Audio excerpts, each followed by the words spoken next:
Good morning, everyone.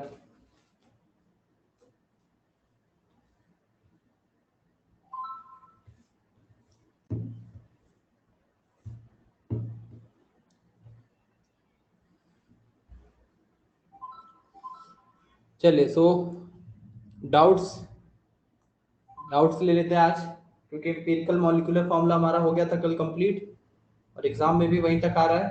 तो जो doubts है वो बताइए।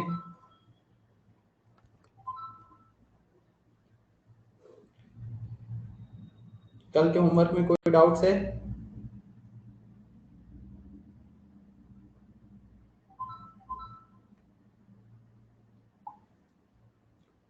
कल के होमवर्क में कोई डाउट है किसी को?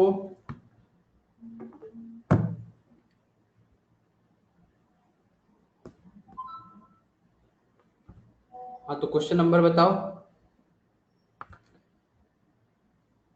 पहले लेवल 1 का डिस्कशन कर ले। लेवल वन में जितने क्वेश्चन दिए थे 1 to 39। लेवल 1 में जो डाउट है वो बताइए।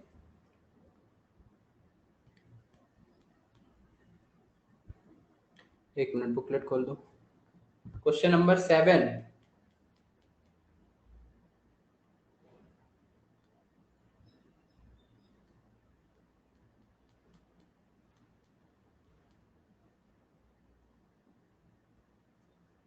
क्वेश्चन नंबर 7 ना लेवल 1 का। चलिए क्वेश्चन नंबर 7 देखिए। क्वेश्चन नंबर 7 है, number of oxalic acid molecules in 100 ml of 0.02 N oxalic acid. नहीं, ये नहीं करना है, ये छोड़ दो, ये नहीं हो पाएगा अभी। ये नॉर्मलिटी दिया हुआ है आपको 0.02 एन, नॉर्मलिटी अभी नहीं पड़ी है, ये छोड़ दीजिए। 7th वन नहीं करना है। Third, 4 container of 2 litre capacity. Third देखो, थर्ड क्या है? 4 container of 2 litre capacity contain die nitrogen. तो बोल रहा है 4 कंटेनर है, चारों ही कंटेनर में डाई नाइट्रोजन यानी N2 लिया गया है। Die nitrogen means N2। यहाँ भी N2, यहाँ भी N2, ये भी N2 और ये भी N2। अब बोल रहा है which one of the maximum number of molecules under similar condition. पहला है 2.5 ग्राम, यानी पहले कंटेनर में कितना है? 2.5 ग्राम मोल्स, मतलब 2.5 मोल्स। अरे लेवल 1 का भाई, ये लिखा तो हुआ है अंजिक के लेवल 1 यार। लेवल 1 जो होमवर्क दिया था उसका ही डिस्कशन कर रहे हैं। 2.5 मोल्स, पहला ऑप्शन 2.5 मोल्स ऑफ N2। तो अगर 2.5 मोल्स है तो उसमें कितने नंबर ऑफ मॉलिक्यूल्स होंगे? नंबर ऑफ मॉलिक्यूल्स हो जाएंगे कितने? 2.5 Na नंबर ऑफ मॉलिक्यूल्स। तो number of molecules will be equal to 2.5 Na, 2.5 Na। ये ए ऑप्शन के लिए। बी ऑप्शन की बात,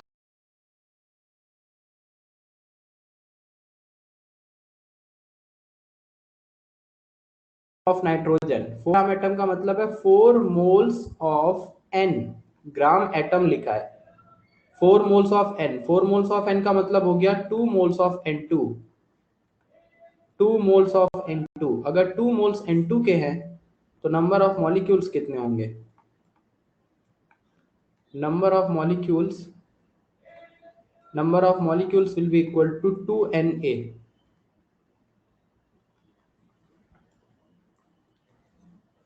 number of molecules will be 2Na। The next 3.01 10 to the power 24 nitrogen atom.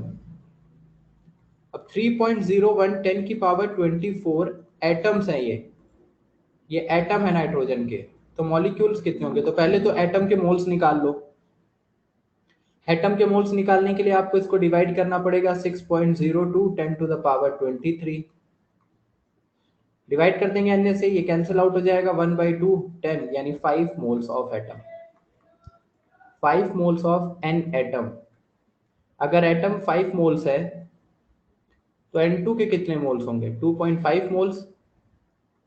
2.5 moles of N2 atom,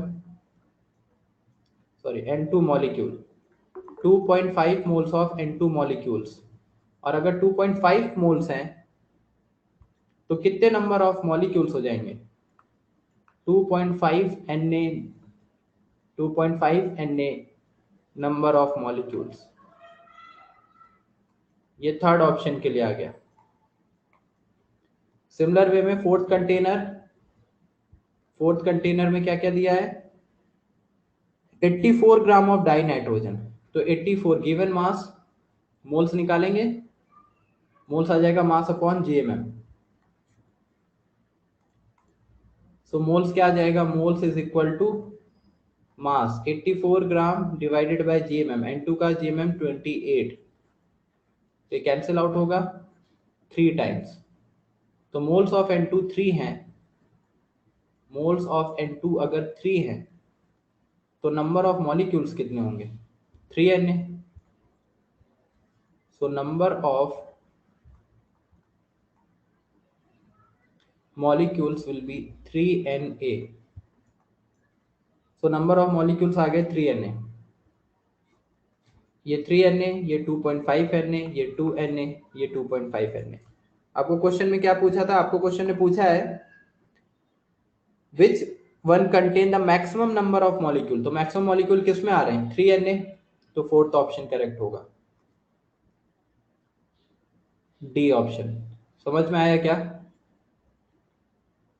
जिसका भी doubt था, किसका doubt था ये क्वेश्चन नंबर 3? मृणालिनी, तन्वी, आपका भी डाउट था, अभी क्लियर है सबको? समझ में आया ये? तो maximum number of molecule D option में आए। किसी स्टेप, क्योंकि मैंने डायरेक्ट कर दिया है, अगर आपको किसी स्टेप में डाउट है तो पूछ लीजिए।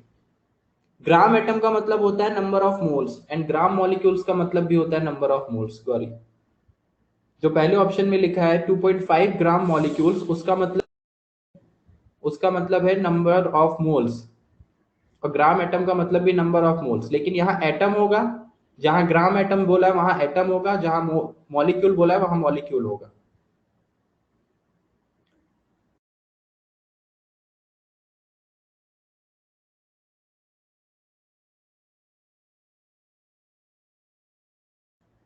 सेकंड सेकंड भी डाउट है उदय?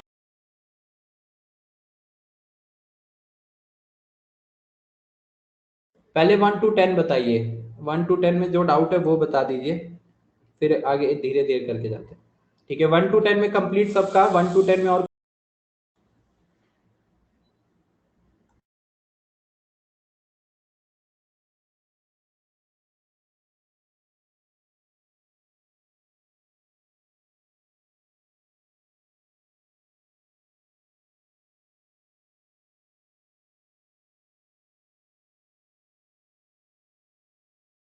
सो 8 क्वेश्चन देखिए, 8 दिया है,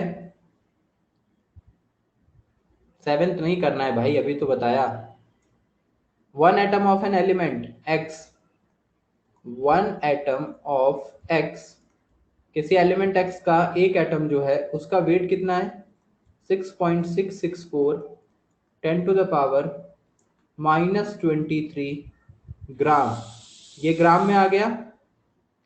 the number of gram atoms in 40 kg। Gram atom का मतलब है नंबर ऑफ मोल्स निकालना है।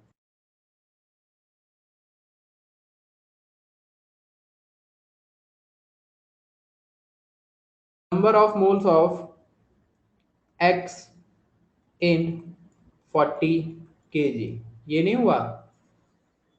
ये तो इजी है।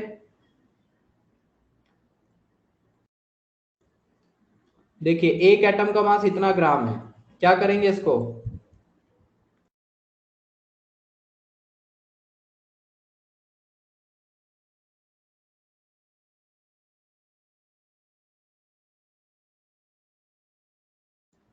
कंसेप्ट यूज करना है सबको। नहीं, सुनिए ध्यान से, कंसेप्ट यूज करना है। ग्राम को एमयू में कन्वर्ट करना होगा। तो one atom, mass of one atom, mass of one atom, mass of one atom कितना दिया हुआ है? 6.664 इंटू 10 टू द पावर -23 ग्राम। अब इसको हमें कन्वर्ट करना पड़ेगा, इसको कन्वर्ट करना पड़ेगा एएमयू में। क्योंकि एक एटम का मास हम एएमयू में निकालते हैं, और एएमयू में जब कन्वर्ट करना होगा तो 1 ग्राम कितना एएमयू होता है, NaAMU। यहाँ पे ये पढ़ाया था, यहाँ पे रिलेशन कि 1 AMU is equal to 1 AMU is equal to 1/Na gram. तो अगर 1 ग्राम निकालेंगे तो Na का मल्टीप्लाई हो जाएगा NaAMU। तो यहां से आ जाएगा 6.664 10⁻⁻23 और इंटू Na रहने दो अपनी जगह पे, इतना AMU। ये एक एटम का मास आया। This is mass of one atom. अभी ये बताओ, एक एटम का जो मास एएमयू में होता है, अगर वहीं से ग्राम एटॉमिक मास जीएम लिखना हो तो क्या लिखा जाएगा? अभी इस एलिमेंट के लिए ग्राम एटॉमिक मास क्या लिखा जाएगा? GAM। ग्राम एटॉमिक मास कितना लिखा जाएगा? इतनी वैल्यू होगी ना, मैग्नीट्यूड सेम रहता है, यही पढ़ा था हमने।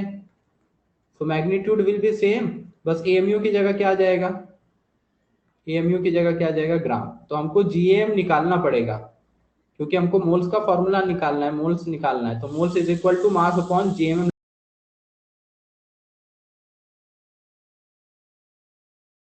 नोट करिए, नोट करिए जल्दी, ध्यान से देखो। इसको मैंने एएमयू में क्यों कन्वर्ट किया है? क्योंकि एक एटम के मास को जो हम एएमयू में हमेशा रिप्रेजेंट करते हैं, और ये जो मास होता है यही जीएम होता है, मैग्नीट्यूड सेम होता है, ग्राम एटॉमिक मास, बस जीएम के लिए यूनिट आ जाएगी ग्राम में। ये इधर लिखा है साइड में, दिस वन।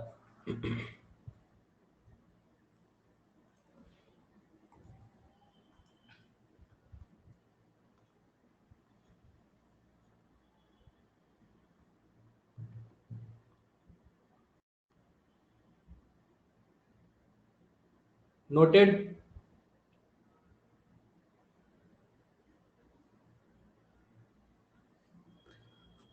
अब देखिए, आपको number of moles of atom पूछा है क्वेश्चन नंबर 8 में, नंबर ऑफ ग्राम एटम्स यानी number of moles of atom. चलिए, तो अब निकालिए number of moles. Number of moles का formula, number of moles is equal to mass upon GAM। Mass कितना दिया है? 40 kg, यानी 40 इंटू 1000 ग्राम, क्योंकि मास ग्राम में रखा जाता है। जीएम हमने निकाला कितना? 6.664। 10 की पावर कितना दिया था? -23। अच्छा, -23 दिया है ना, ओके। और इधर क्या आ जाएगा? Na। -23 लिखा था ना लास्ट स्लाइड में,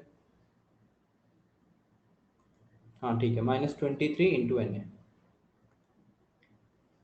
अब ये डिवाइड कर लीजिए, यहां से आपके नंबर ऑफ मोल्स आ जाएंगे। अब इसको कैलकुलेट करते हैं नंबर ऑफ मोल्स के लिए। ये तो 40 इंटू 1000 है ही, ये हो जाएगा 6.664, और Na के लिए आ जाएगा, Na की वैल्यू 6.023। 10 की पावर -23 इंटू 10 की पावर 23, ये दोनों तो कैंसिल आउट हो जाएंगे, जीरो हो जाएगा ओवरऑल। ये 10 की पावर 0 1, ये तो वैल्यू 1 दे देगा। अब ये मल्टीप्लाई कर लेंगे तो ऑलमोस्ट 40 के अराउंड ही आ जाएगा। 6.6 इंटू 6 मल्टीप्लाई करना, तो नंबर ऑफ मोल्स आपके 1000 ही आ जाएंगे सीधा, क्योंकि ये देख के आइडिया लग रहा है, ऑप्शन देख के आइडिया लगेगा आपको, एग्जैक्ट कैलकुलेट नहीं करना है। ऑप्शन देख के आप आइडिया देखिए। ऑप्शन में आपको दिया है 10, 100, 10,000, 1000।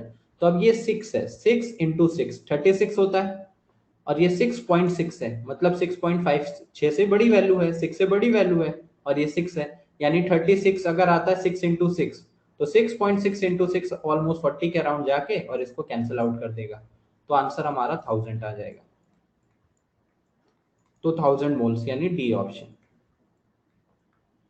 समझ में आया? एग्जैक्ट मल्टीप्लाई नहीं करना, ऑप्शन देख के आपको आइडिया लगना चाहिए कि क्या आंसर हमें टिक करना है, किसके आसपास आंसर आ रहा है। नहीं तो पहले इनको मल्टीप्लाई करोगे, फिर निकालोगे 40 पॉइंट समथिंग, फिर इसको कैंसिल आउट करोगे, बात वही होगी। क्लियर? चलिए, 8th हो गया।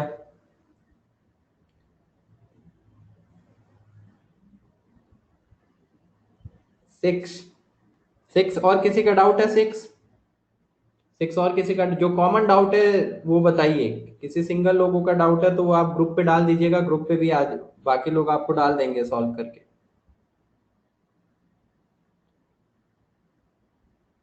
क्वेश्चन नंबर 6 डाउट है सबका? चलिए 6 भी बता देता हूँ फिर। 6 है 4 gram of caustic soda molar mass this. Caustic soda मतलब NaOH होता है, ये नहीं पता था क्या? चलो लिख लो, NaOH नहीं पता था तो लिख लीजिए। NaOH के लिए आपको मास दिया है, NaOH का मास इज कितना दिया? 4 ग्राम। तो caustic soda is NaOH, mass is 4 gram, contain same number of sodium ions as are present in. तो चारों ऑप्शन में देखना है, चारों ऑप्शन में एक एक करके निकालना है, चारों गिवन ऑप्शन में नंबर ऑफ सोडियम एटम्स, और देखना है कि जो क्वेश्चन में NaOH 4 ग्राम दिया है उसमें जितने एटम है उतने ही एटम किस ऑप्शन में आ रहे हैं। तो पहले इसमें नंबर ऑफ एटम्स निकालते हैं। तो नंबर ऑफ एटम्स निकालने के लिए पहले हमें क्या कैलकुलेट करना पड़ेगा? Number of moles. Moles is equal to mass upon GAM, क्योंकि आपको कास्टिक सोडा दिया है ना NaOH, तो पूरा GMM रख देंगे, ग्राम मॉलिक्यूलर मास। मास आपको दिया है 4, GMM है 40, तो आ गया कितना? 0.1। नंबर ऑफ मोल्स इतने आ गए। अब आगे हम लिखेंगे 1 mole of NaOH, 1 mole of NaOH, 1 mole of NaOH contain 1 mole of Na plus ion, क्योंकि सोडियम आयन की बात कर रहा है। 1 mole of Na plus ion, so 1 mole of NaOH contain 1 mole of Na plus ion, तो हमारे पास 0.1 मोल NaOH है, so 0.1 mole of NaOH contain 0.1 mole of Na plus ion, correct. तो Na प्लस आयन 0.1 मोल आए, ये मोल्स आए हैं, तो number of atoms कितने होंगे? अब मैं डायरेक्ट लिख रहा हूँ, ये सबको रिलेशन अब तक क्लियर हो चुका होगा। एक मोल में Na एटम, तो 0.1 मोल में कितने एटम हो जाएंगे? 0.1 Na एटम। तो नंबर ऑफ एटम्स या नंबर ऑफ आयंस, आयंस लिख लो ज्यादा बेटर, क्योंकि सोडियम आयंस की बात कर रहे हैं हम।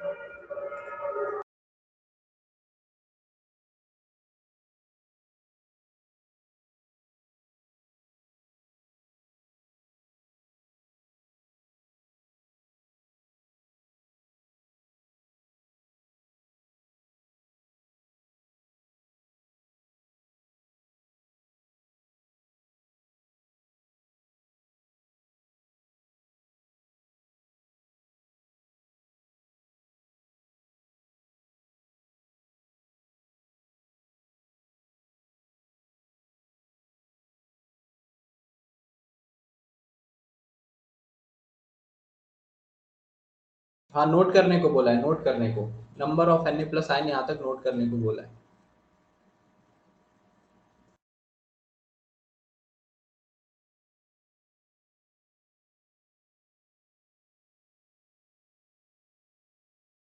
हाँ, मोल्स भी निकाल के चलेगा ना, चारों ऑप्शन में मोल्स निकाल लो।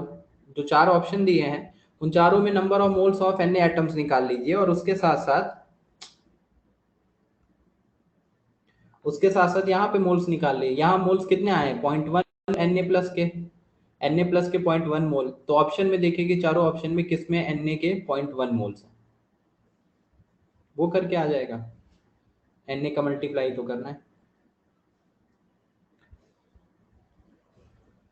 अच्छा, ऑप्शन रुको देखने दो मुझे। A B, हाँ, A B D ऑप्शन आप कर सकते हैं, A B and D, A B D option आप कर सकते हैं। सी ऑप्शन अभी नहीं कर सकते आप, सी आपको समझ नहीं आएगा, सी ऑप्शन छोड़ दो अभी।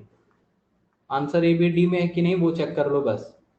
हालांकि अगर A B D में आंसर नहीं है तो इसका मतलब आंसर कौन होगा? सी होगा। लेकिन सी अभी आप चेक नहीं कर सकते, बिकॉज आपको 0.5 m दिया है मोलैरिटी। मोलैरिटी नॉर्मलिटी अभी नहीं पढ़ा है। सी ऑप्शन में 0.5 m लिखा है ना, 100 ml ऑफ 0.5 m, ये मोलैरिटी दिया है, तो सी ऑप्शन छोड़ दीजिए, बाकी ए बी डी में चेक कर लीजिए। अगर ए बी डी में आंसर आया तो ठीक, और नहीं आया आंसर तो ऑप्शन सी होगा।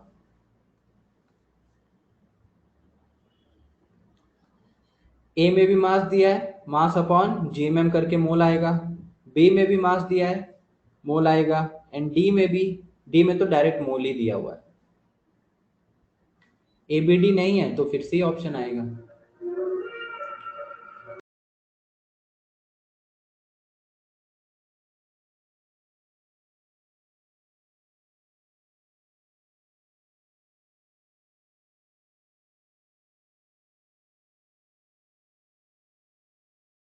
इसके बाद कौन सा क्वेश्चन है? क्वेश्चन नंबर बताइए कौन सा क्वेश्चन है इसके बाद। 1 to 10 में और कोई कॉमन डाउट? एक दो लोगों का डाउट है तो आप लोग ग्रुप पे डालिए, और ग्रुप पे बाकी लोगों ने सॉल्व रखा है वो आपको सॉल्यूशन भेज देंगे, नहीं भेजेंगे तो मैं भेज दूंगा। तो कॉमन डाउट से नहीं तो बाकी लोगों का टाइम पास होगा जिन्होंने सॉल्व कर रखा है। 1 to 10 कंप्लीट। चलो अब 11 to 20 आ जाओ। 11 to 20, 11 to 20 में डाउट्स। 11 अक्षता, 11 ही डाउट है। 11 और किसी का डाउट है? Number of proton electron neutron, ये तो हो गया होगा ना, इजी है। 12 gram of C612। Then Shravani का है क्वेश्चन नंबर 14। 14 और किसी का डाउट है?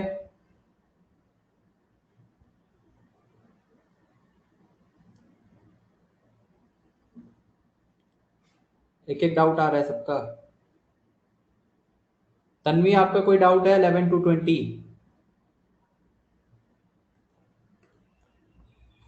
Question number 11 to 20। No doubts? Okay good. 17। The weight of the substance which displays 22.4 liter of air at NTP। तो मास निकालना है। 22.4 लीटर का मतलब 1 मोल, 1 मोल का मतलब जीएमएम। तो आंसर क्या हो जाएगा उसका?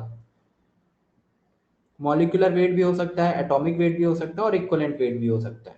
इक्वलेंट वेट अभी नहीं पढ़ा, तो 17 का आंसर हो जाएगा डी।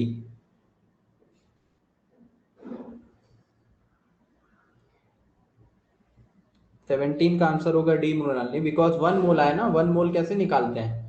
Volume divided by 22.4। तो वॉल्यूम ऑलरेडी 22.4 दिया है, 22.4 डिवाइडेड बाय 22.4, 1 मोल आ जाएगा। 1 मोल किसके इक्वल होता है? ग्राम एटॉमिक मास या ग्राम मॉलिक्यूलर मास। तो atomic mass, molecular weight, equivalent weight. Air भी दिया है क्या? एयर दिया है। हाँ, तो एयर को डिस्प्लेस कर रहा है ना। The wait of a substance which displace 22.4 litre of air. तो एयर के नंबर ऑफ मोल्स निकालेंगे ना। नंबर ऑफ मोल्स निकालेंगे, क्या आएगा एयर के लिए? 22.4 डिवाइडेड बाई 22.4। तो ये कैंसिल होके 1 हो गया। ये किसके मोल्स आए? ये एयर की है ना, क्योंकि एयर का कितना वॉल्यूम डिस्प्लेस कर रहा है वो? 22.4।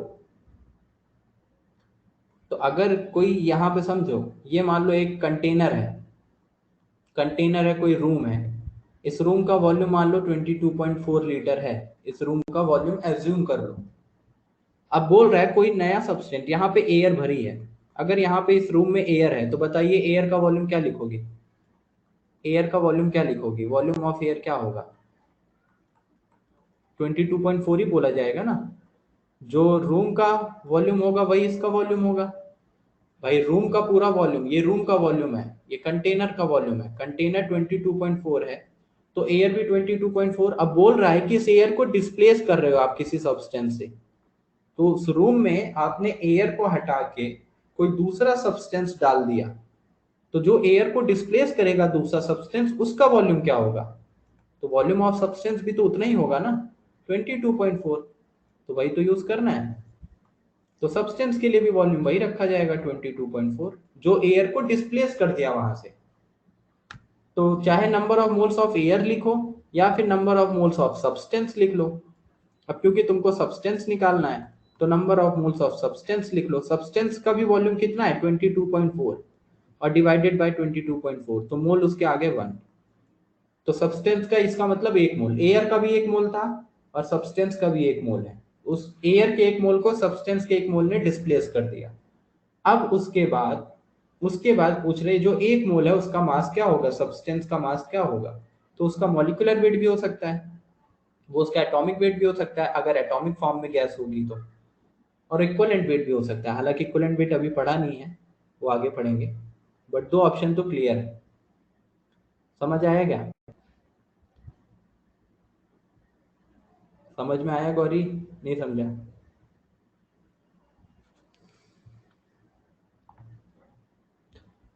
चलो नेक्स्ट बताओ, और कौन सा डाउट था आफ्टर दिस वन? 17, 19।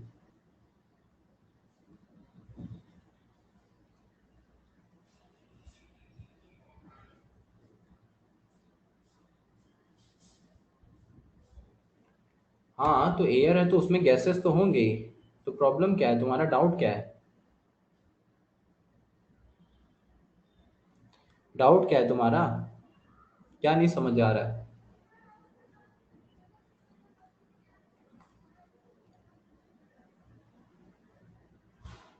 अरे एटॉमिक वेट एयर का नहीं निकालना है, एयर को जो डिस्प्लेस कर रहा है उसका निकालना है। एयर में तो बहुत गैसेस हैं ही, एयर को डिस्प्लेस कर दिया है किसी दूसरे सब्सटेंस ने, तो जो डिस्प्लेस कर रहा है उसका पूछ रहा है मास। तो डिस्प्लेस करने वाला कैसे पता तुमको कि वो वहां पे मॉलिक्यूल ही होगा? डिस्प्लेस करने वाला तो कोई दूसरा चीज भी हो सकता है ना, जैसे हीलियम गैस। एयर को अगर किसी, जैसे बल्ब है, बल्ब में एयर भरी है, अब बल्ब में आपको एयर को हटा के आपने हीलियम गैस भर दी, तो हीलियम किस फॉर्म में होती है, एटॉमिक फॉर्म में। नोबल गैस है हीलियम। या नॉर्मल जो बल्ब हम घरों में यूज करते हैं क्या भरा जाता है, नियॉन गैस। ट्यूबलाइट वगैरह में नियॉन गैस, तो ये एटॉमिक फॉर्म में होता है, ये मॉलिक्यूल कहाँ है, ये एटॉमिक फॉर्म है। नोबल गैस किसी के साथ रिएक्ट नहीं करती, ये एटॉमिक फॉर्म में एग्जिस्ट करती हैं। जैसे नॉर्मल गैसेस हमारी O2 होती है, N2 होती है, ये मॉलिक्यूल्स हैं, लेकिन यहाँ ये एटॉमिक फॉर्म में, इनका एक ही एटम होता है। तो आप एयर को हटा के बल्ब में नियॉन गैस भर दिए, तो नियॉन का एटॉमिक वेट ही आएगा ना। अगर नियॉन का 1 मोल आया तो नियॉन का इसका मतलब वो एटॉमिक वेट होगा, उसको मॉलिक्यूल कैसे बोलेंगे? अभी समझा क्या, नहीं समझा?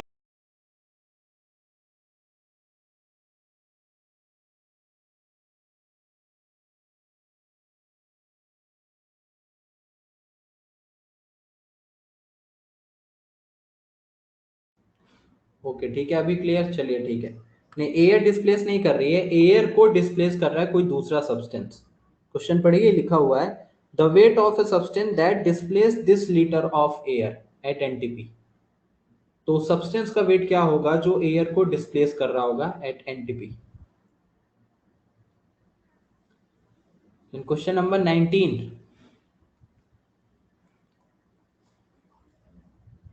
19 क्या है? 19 is 5.6 liter of gas and waves equal to 8 gram the vapor density of gas। तो वेपर डेंसिटी निकालो। एनटीपी पे 5.6 लीटर वेट दिया है गैस का, तो मोल्स निकालो, number of moles of gas. Number of moles आ जाएगा क्या, वॉल्यूम एट एसटीपी या एनटीपी डिवाइडेड बाय 22.4। फॉर्मूला ही तो रखना है। वॉल्यूम कितना दिया है 5.6, 22.4, कितना नंबर ऑफ मोल्स आ गए 1/4। So number of moles is equal to 1/4।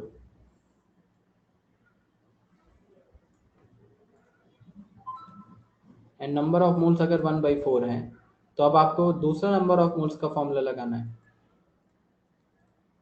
क्या फॉर्मूला लगेगा, मास अपॉन जीएमएम। तो पूछा है weight of a substance that, नहीं, this gas at equal to the vapour density निकालनी है, तो number of moles 1/4, mass question में गिवन है कितना 8 ग्राम अपॉन जीएमएम, तो जीएमएम कितना आ गया 32 ग्राम, मॉलिक्यूलर मास 32 ग्राम। अब आपको पूछा है वेपर डेंसिटी, तो वेपर डेंसिटी मॉलिक्यूलर मास का रिलेशन पढ़ा था, क्या था relation? Molecular mass is equal to 2 into vapour density, 2 into vapour density. तो मॉलिक्यूलर मास में पता है 32, 2 इंटू वेपर डेंसिटी, तो वेपर डेंसिटी कितना आ जाएगा 16, ये आंसर। तो ऑप्शन कौन सा हो जाएगा, बी ऑप्शन।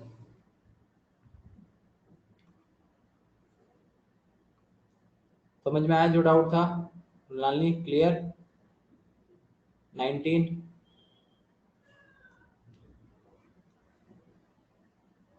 फॉर्मूला लगाया बस, नंबर ऑफ मोल्स का 2 बार फॉर्मूला, और उसके बाद molecular mass is equal to 2 into vapour density. चलिए नेक्स्ट, और कोई doubt 1 to 20, I mean 11 to 20?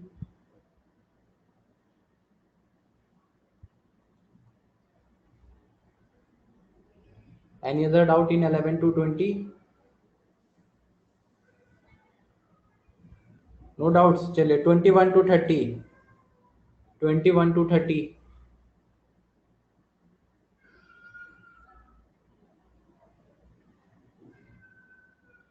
24। और किसी का डाउट है 24?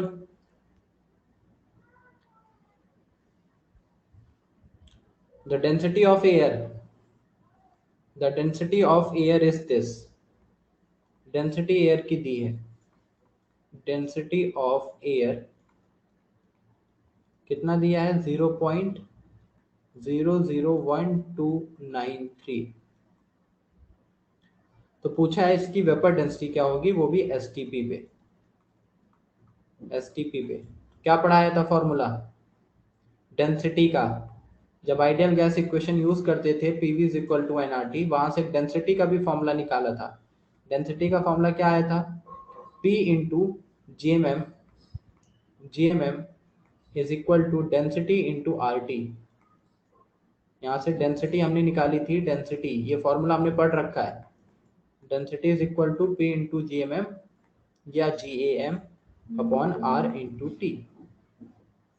नोटबुक में है देखिए डेंसिटी का। अब क्वेश्चन में एसटीपी दिया है तो वैल्यूज तो आपको पता ही है। टेम्परेचर मतलब होगा 0 degree Celsius which mean 273 kelvin. Pressure आपको पता ही कितना होगा, प्रेशर होगा 1 atm। एसटीपी की कंडीशंस, आर आपको पता ही है, आर 1/12 लीटर एटीएम पर मोल इंटू केल्विन।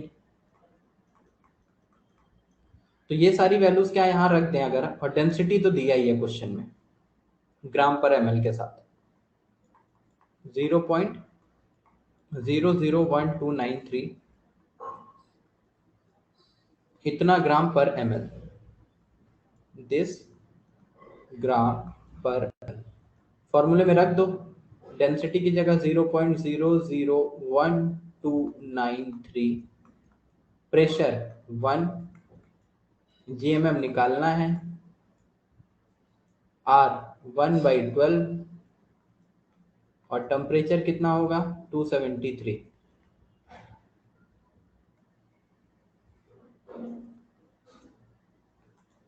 अब यहां से जीएमएम निकालोगे, जीएमएम निकाल लो, जीएमएम जीएमएम आ जाएगा क्या, आ जाएगा ना जीएमएम मल्टीप्लाई करके 273 इंटू दिस, डेंसिटी का फॉर्मूला 0.001293 इंटू 1/12। और एक बार जीएमएम आ गया तो क्या करेंगे, वेपर डेंसिटी, वेपर डेंसिटी का फॉर्मूला फिर वही molecular mass is equal to 2 into vapour density, 2 into vapour density. तो यहाँ से मॉलिक्यूलर मास अगर आ गया है, जीएमएम आ जाएगा तो मॉलिक्यूलर मास आ जाएगा सेम वैल्यू, तो वेपर डेंसिटी निकाल लेंगे molecular mass by 2, molecular mass by 2। तो निकालो पहले जीएमएम, बताओ कितना आ रहा है मल्टीप्लाई करके, 273 इंटू 0.001293 इंटू 12,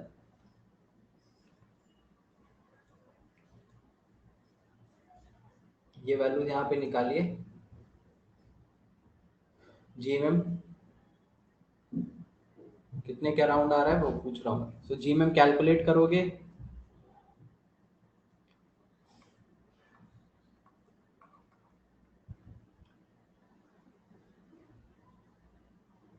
देखिए कितना आ रहा है, 28.6 के अराउंड, 28.6 के अराउंड आ जाएगा। और वहां से वेपर डेंसिटी। मोल का फॉर्मूला यूज करें क्या? मोल का कौन सा फॉर्मूला? डेंसिटी दिया है तो मोल का कौन सा formula? Density is equal to mass by volume.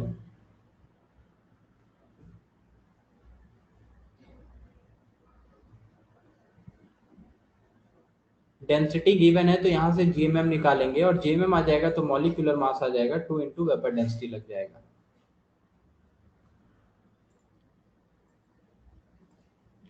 Note करिए जल्दी।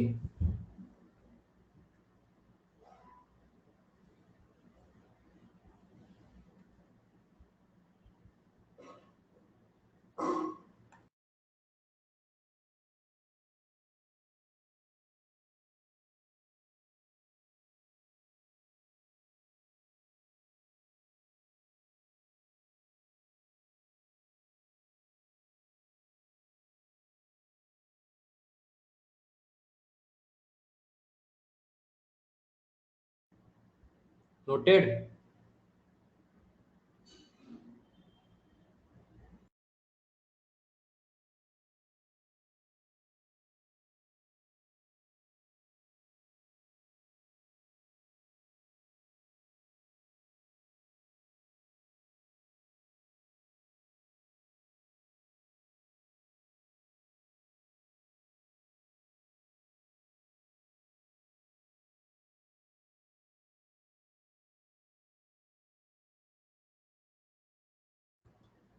जल्दी बताइए। नोट कर लिया ना? चले आगे। चलो नेक्स्ट बताओ फिर 24 के बाद नेक्स्ट डाउट।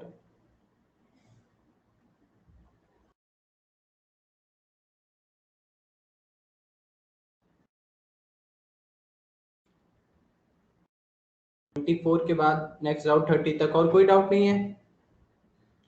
चलिए 31 से 39, 39 तक दिया था ना, 39 तक। 21 डाउट है, equal masses are taken in the respective mole ratio of this gases. ये तो इजी है मृणालिनी, इसमें क्या डाउट है? इक्वल मास दिया है तीन गैसेस का, मोल्स का रेशियो बताना है, मोल्स निकालो।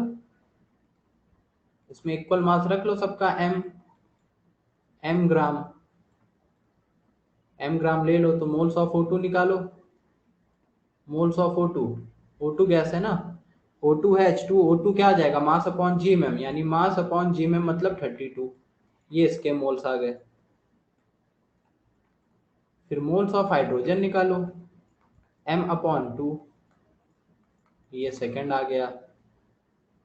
उसके बाद थर्ड क्या है, CH4, मोल्स ऑफ CH4, ये M/16, मास अपॉन जीएमएम।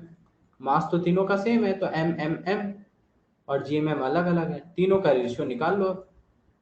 O2 के मोल्स, H2 के मोल्स एंड CH4 के मोल्स, रेशियो निकालिए कैलकुलेट के, 1 मिनट।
ओके, तो रेशियो कैलकुलेट करो O2H2 एंड CH4 का।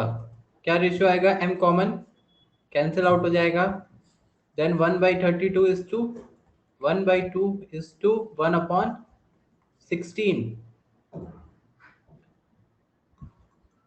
आगे कैलकुलेट करके m कॉमन होके हट जाएगा m से डिवाइड करके। उसके बाद यहाँ पे एलसीएम ले लीजिए सबका। एलसीएम ले लेंगे तो कितना चला जाएगा? ये 1, this will be 16 and this will be 2। तो रेशियो आ जाएगा 1:16:2। 1:16:2। The correct option will be A, 21st का फर्स्ट, ए ऑप्शन। क्लियर? ये तो इजी है, इजी क्वेश्चन था ये तो। 28, ये क्वेश्चन तो क्लास में भी करवाया है। What will be the minimum molecular weight of insulin? 3.4 sulphur minimum molecular wait. For minimum molecular wait के लिए कितने नंबर ऑफ एटम्स रखे जाएंगे? नंबर ऑफ एटम्स कितने होंगे? ये क्वेश्चन करवाया हुआ है, नोटबुक में चेक करो सब लोग।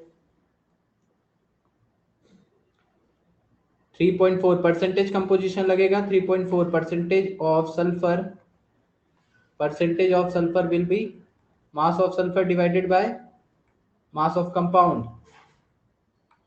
mass of sulfur divided by mass of compound into mass of compound into 100। percentage sulfur is given कितना? 3.4। 3.4 mass of sulfur only 32 into 1, क्योंकि एक ही एटम होगा।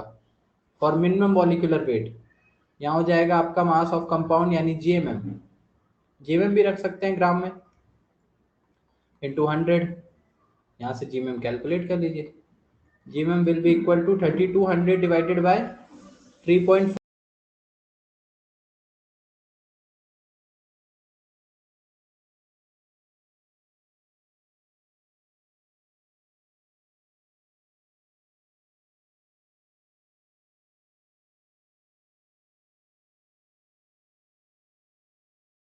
तो जीएमएम कितना आ जाएगा? यहाँ से डिवाइड कर लो अब इसको। ऑप्शन देख के, ऑप्शन देखिए क्वेश्चन नंबर 28 में 94, 1884, 941, 976। ऑप्शन देख के क्या समझ में आ रहा है? कौन सा ऑप्शन सबसे पास हो सकता है? अगर मैं इसको 34 समझ लूँ ऐसा, तो डिवाइड करूंगा तो कैंसिल आउट हो गया, 1000 मिलना चाहिए, यानी 1000 से कम आएगा। अब 1000 से कम के रिस्पेक्ट में आपके पास जो ऑप्शन है, ए ऑप्शन है, बी ऑप्शन तो होगा नहीं correct, then C and D.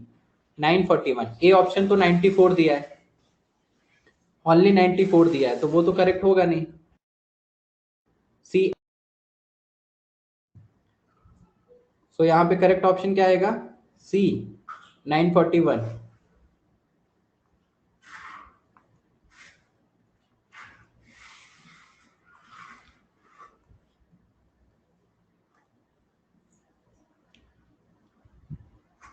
Clear? 28। Then next 31 to 39। 31 to 39।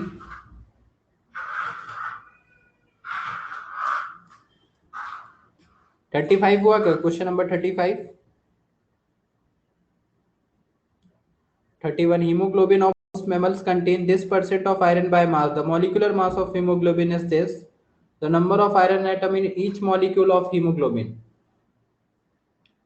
31 भी नहीं हुआ है, तो सेम टाइप का क्वेश्चन है। 31 सेम टाइप का क्वेश्चन है ना ये।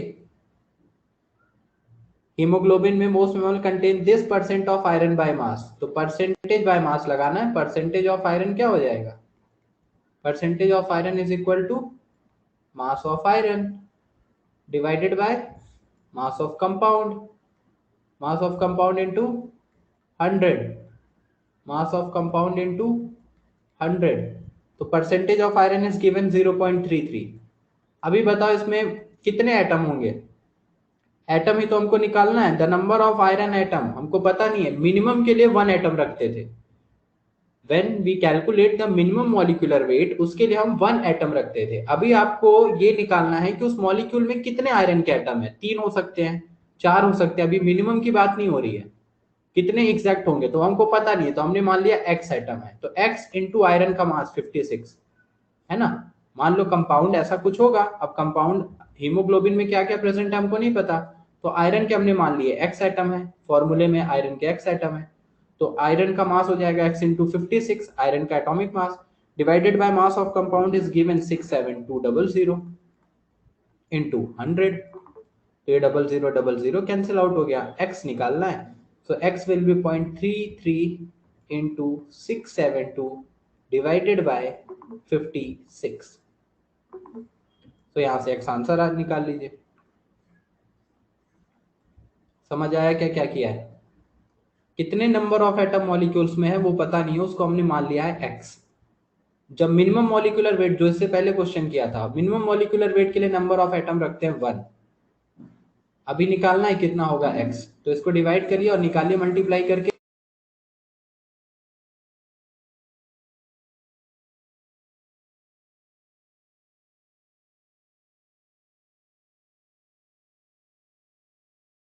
ऑप्शंस क्या दिए? 3 4 2 6।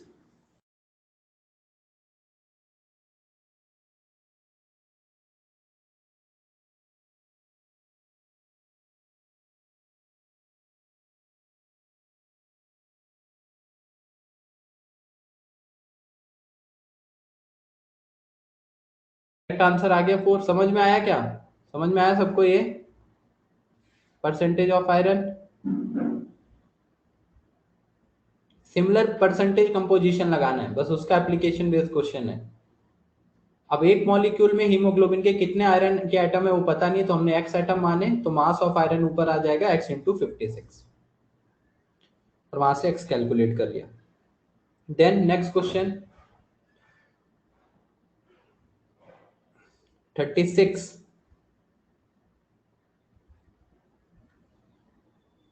36 और किसी का डाउट है? केवल मृणालिनी का है, बाकी सबका हो गया 36।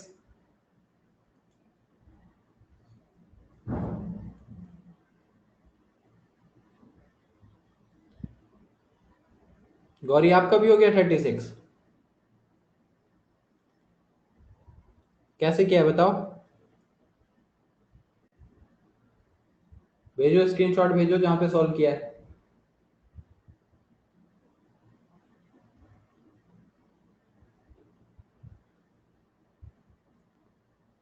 खुद से ट्राई किया है?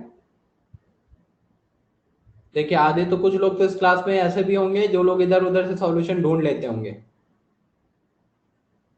इस क्लास में क्या, हर क्लास में ही रहते हैं, इस क्लास की कोई स्पेशली बात नहीं हो रही है, हर क्लास में होते हैं। कहीं कोई डाउट नेट से ढूंढ के ला रहा है, कोई किससे ढूंढ के ला रहा है, तो आप करो, उसमें कोई दिक्कत नहीं है। बट पॉइंट मेरा सिर्फ ये है कि आप पहले खुद से अटेम्प्ट करिए, आपको क्वेश्चन नहीं समझ में आया है तो आपको डाउट सेशन रखा गया है, डाउट सेशन में पूछ लीजिए, वहां से क्लियर कर लीजिए।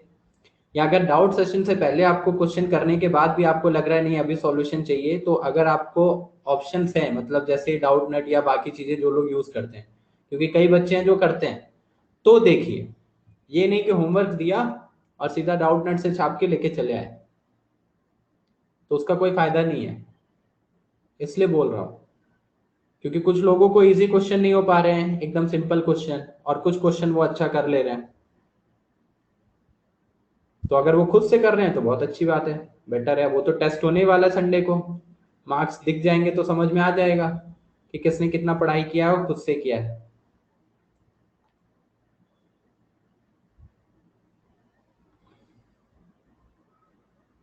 ये तुमने खुद से नहीं किया है, कहाँ से छापी हो, कहाँ से छाप के किया है, सही से बताना।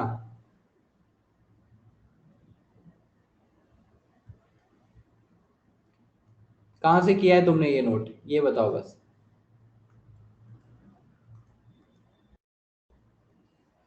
जेड टॉपर से। वही बोल रहा हूँ ना, आपके डाउट देख के समझ में आ गया था।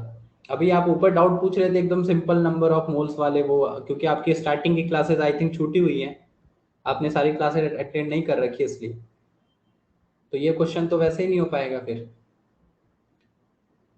हाँ ठीक है, उसका कोई प्रॉब्लम नहीं है, मैं ये नहीं बोल रहा हूँ कि आप यहाँ से मत देखिए, कि आपके पास जो भी ऑप्शंस हैं जेड टॉपर या जो भी आप देखना चाहते हैं देखिए, मेरा कंसर्न सिर्फ इतना है कि आप लोग पहले खुद से अटेम्प्ट करो, खुद से अटेम्प्ट करोगे तो एग्जाम में मार्क्स आएंगे। अगर कोई ये काम कर रहा है कि होमवर्क सबमिट करने के लिए सीधा छाप रहा है और छाप के होमवर्क सबमिट कर रहा है, तो इससे कोई फायदा नहीं। क्या होगा इससे? बस होमवर्क सबमिट करते रहो, अच्छे बने रहोगे और कुछ होगा नहीं। और वो अभी टेस्ट होगा, अभी सबका रिजल्ट आ जाएगा और समझ में आ जाएगा कौन कितना पढ़ाई कर रहा है। तो उससे कोई बेनिफिट होने वाला नहीं है। देखने के लिए किसी ने मना नहीं किया है, आपको सॉल्यूशन ढूंढना है, आप सॉल्यूशन ढूंढो, बहुत बेटर है। हम तो चाहते हैं कि और अच्छी बात है, जितने कम डाउट आएंगे और बेटर है कि आपने अपने से ट्राई किया, फिर आपने खुद से सॉल्यूशन ढूंढा। आप कहाँ से ढूंढ रहे हो दैट डजंट मैटर, ठीक है। तो इंपॉर्टेंट यही है। हाँ, समझ में आया तो ठीक है, कोई प्रॉब्लम नहीं है, आप ढूंढिए, करिए।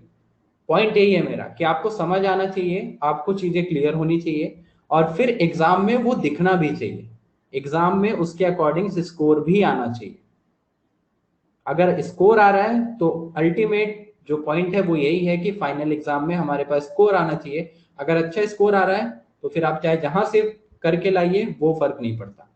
लेकिन अगर आपका स्कोर अच्छा नहीं आ रहा है और चीटिंग कर करके कोई लोग कर रहे हैं, तो उनके लिए मैं स्पेशली बोल रहा हूँ, क्योंकि ऐसे हैं, डेफिनेटली होंगे। अभी टेस्ट नहीं हुआ है, टेस्ट होगा तो समझ में आ जाएगा। और हर बैच में रहते हैं, ऐसा कोई वो नई बात नहीं है कि इस बैच में है बाकी बैच में बहुत अच्छे हैं, हर बैच में रहते हैं। और ऑनलाइन क्लासेस में तो वैसे भी, ऑफलाइन में तो चलो आप यहाँ रहते हो, हॉस्टल रहते हो या घर पे रहते हो तो करते हो ऑफलाइन क्लासेस में। ऑनलाइन में तो वैसे भी सब आधा इधर उधर से छाप के होमवर्क कोई भेज रहा है, कोई कुछ कर रहा है। आई ज्वाइन लेट, हाँ ठीक है, लेट ज्वाइन किया है तो कोई बात नहीं, फर्स्ट टेस्ट है, इतनी टेंशन मत लो। अगर लेट ज्वाइन किया है तो ट्राई करो कि जो लेक्चर्स हमने स्टार्ट किए थे मूल कंसेप्ट के, वो लेक्चर्स आप रिकॉर्डिंग है अवेलेबल, वो आप देख लीजिए, ठीक है। और ऐसा कुछ नहीं है कि अगर फर्स्ट टेस्ट है तो आपका स्कोर अच्छा नहीं आया तो बहुत प्रॉब्लम होगी, ऐसा कुछ भी नहीं है। आप कोप अप करो ट्राई करने का, अगर हो गया तो ठीक है। जो लोग स्टार्टिंग से कर रहे हैं उनके लिए मैं बोल रहा हूँ, जो स्टार्टिंग से क्लास अटेंड कर रहे हैं उनके लिए, कि उनके मार्क्स अच्छे आने चाहिए। आपका नहीं भी आया तो कोई बात नहीं, फर्स्ट टेस्ट है, फिर धीरे धीरे आप कवर करके और फिर उस पर बेटर करो।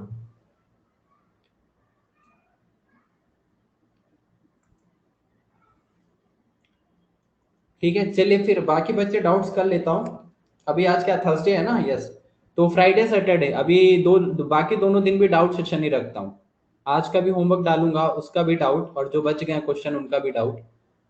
तो सैटरडे तक जिसको जो डाउट है डाउट सेशन ही रख रहा हूँ, डिस्कशन, जो डाउट्स हैं डिस्कशन है, क्वेश्चन जितने ज्यादा सॉल्व कर सकते हैं कर लीजिए। संडे टेस्ट है तो ज्यादा से ज्यादा क्वेश्चंस की प्रैक्टिस होनी चाहिए आपको, ठीक है। और नीट के लिए आपके 45 क्वेश्चंस में 35 क्वेश्चंस फिजिकल के रहेंगे, जो अभी हम पढ़ रहे हैं 35 क्वेश्चंस फिजिकल। बाकी आपके ऑर्गेनिक के सर जो पढ़ा रहे हैं नॉमेनक्लेचर वगैरह 10 क्वेश्चंस उसके रहेंगे। तो ये भी मैंने बता दिया आपको कि आप इसके अकॉर्डिंग अगर प्रिपरेशन करना चाहते हैं तो वो देख लीजिएगा कि कितना आपने क्या पढ़ रखा है। And for mains 25, 18 question from physical and 7 question from organic. Clear? तो ये रेशियो रहेगा, ये भी मैंने बता दिया क्योंकि आपका फर्स्ट टेस्ट है, तो अभी थोड़ा आपको क्लियर रहना चाहिए कि कहाँ से कितने क्वेश्चन आ रहे हैं।